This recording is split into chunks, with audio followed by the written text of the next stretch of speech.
안녕하세요. 시사건건 골스영입니다. 자, 이번에 다룰 이야기는 윤석열 검찰총장 장모 사건, 김건희도 깊숙이 개입돼 있다입니다. 자, MBC 스트레이트에서 이 윤석열 검찰총장의 장모 이 사건을 다뤘죠. 그 전에 뉴스타파에서는 이 김건희의 이 도이치모터스와의 주가 조작 연루설, 이거를 보도를 했고, 이번에는 윤석열 검찰총장의 장모 사건을 좀 다뤘습니다. 그런데 이 장모 사건에서 윤석열 총장의 아내 김건희 씨가 깊숙이 개입돼 있다는 정황 증거들이 이번 뉴스타파를 통해서 보도가 됐습니다. 자, 어떤 내용인지 한번 살펴보겠는데, 진짜 충격적입니다. 너무 죄질이 나빠요. 그냥 모녀 사기단, 이렇게 정리할 수 있습니다. 진짜 나쁜 사람들입니다. 그런데 피해자들은 이 검찰의 비호 속에서 어떠한 구제도 받지 못했다는 것. 자, 뉴스타파의 보도를 한번 보도록 하겠습니다.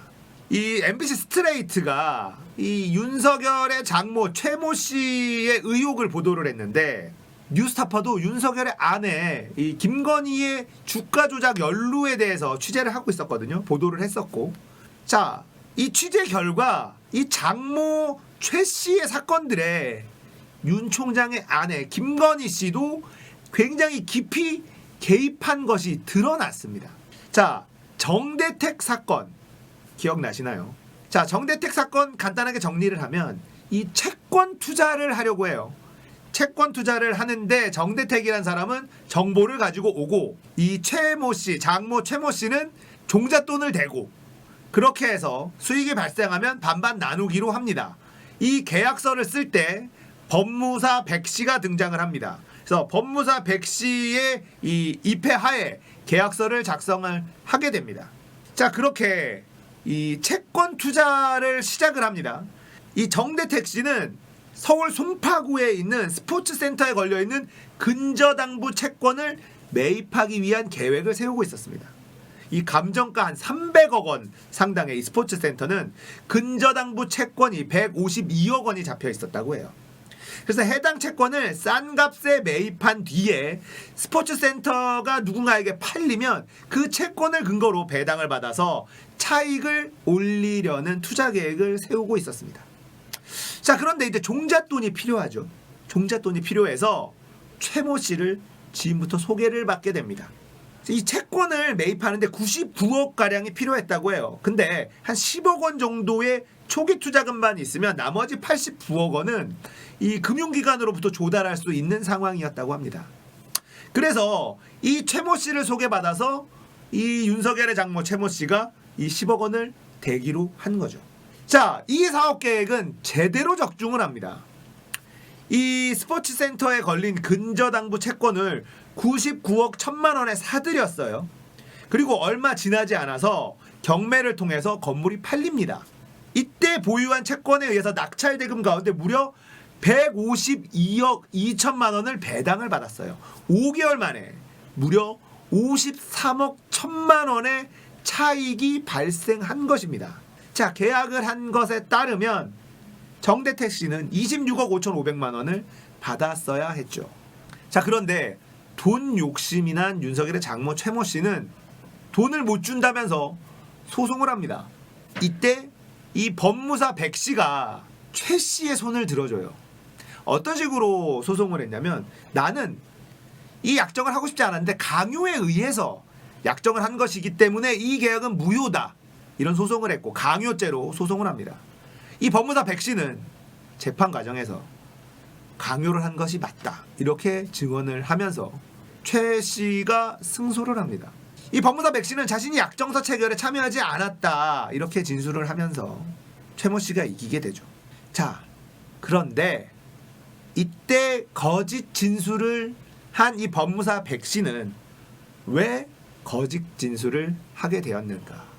바로 김건희의 소유, 김건희의 명의로 되어 있는 아파트를 받고 현금 2억 원을 받는 대가로 거짓 진술을 해준 것이죠.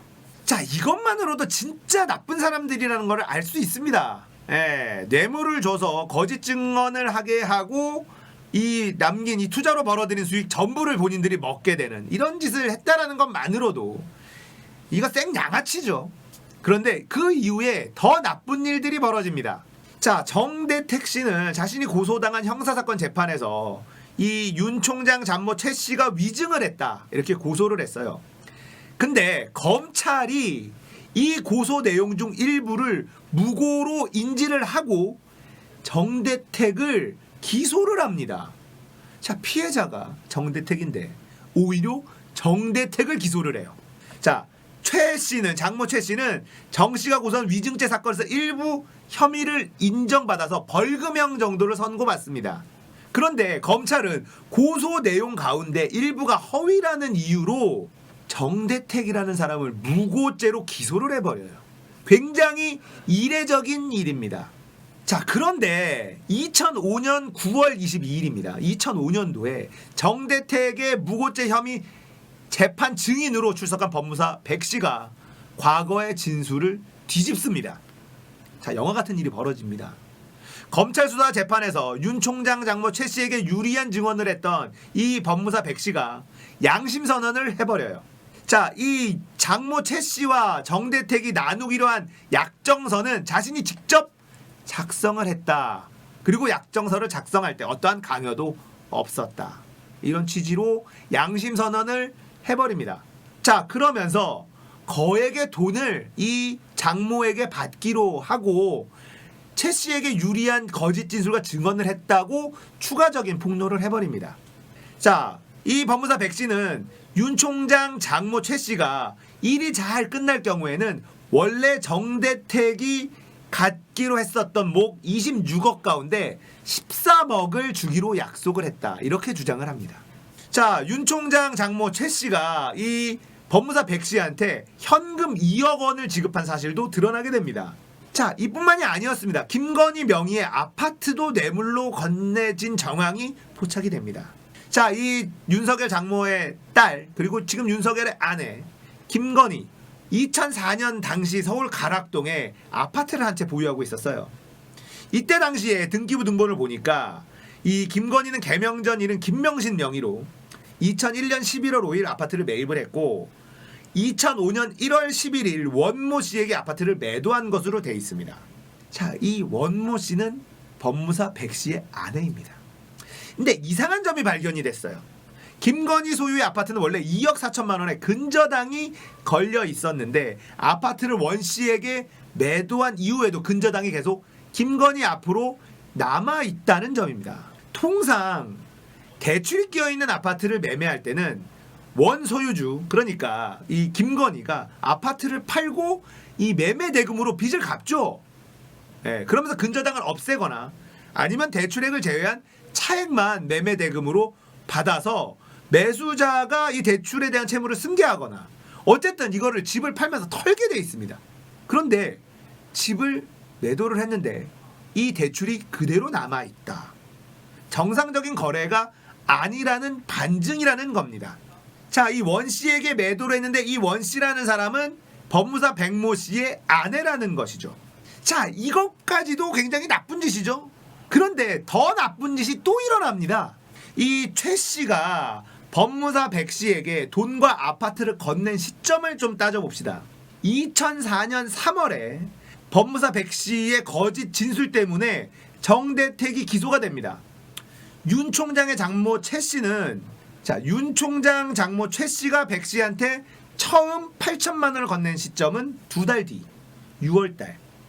그리고 최 씨에게 유리한 진술을 이 법무사 백 씨가 하고 난 3주 뒤 7천만 원이 건네시고 그리고 백 씨 가족이 김건희 명의의 아파트에 입주하게 됩니다. 아파트 소유권이 정식으로 이전된 것은 정대택과의 민사소송에서 승소한 지 나흘 뒤 정식 이전이 됩니다. 명의가. 그러니까 대가성으로 의심할 만한 충분한 정황 상황이 포착이 돼요. 자, 여기서 끝나면 또 별다른 이야기가 되지 않을 수도 있습니다. 이것만으로도 충분히 흥미진진한 이야기인데 여기서 끝이 나질 않아요. 자, 이 법무사 백 씨가 진술을 번복했죠. 진술을 번복하면서 양심 선언을 합니다. 그러자 말도 안 되는 일이 펼쳐지기 시작합니다. 검찰이 이 법무사 백 씨를 변호사법 위반으로 기소를 해버려요. 변호사 자격증이 없는 백 씨가 최 씨에게 법률 상담을 해준 대가로 2억 원과 아파트를 받았고 전직 검찰 공무원이라는 신분을 이용해 부정한 청탁을 했다는 것입니다. 자, 법무사 백 씨는 진술을 번복한 지 8일 만에 구속이 됩니다. 재판 과정에서 백 씨는 이런 얘기를 합니다.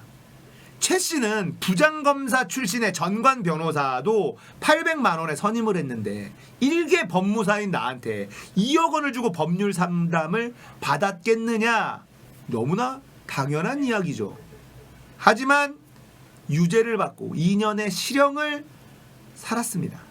납득이 되십니까?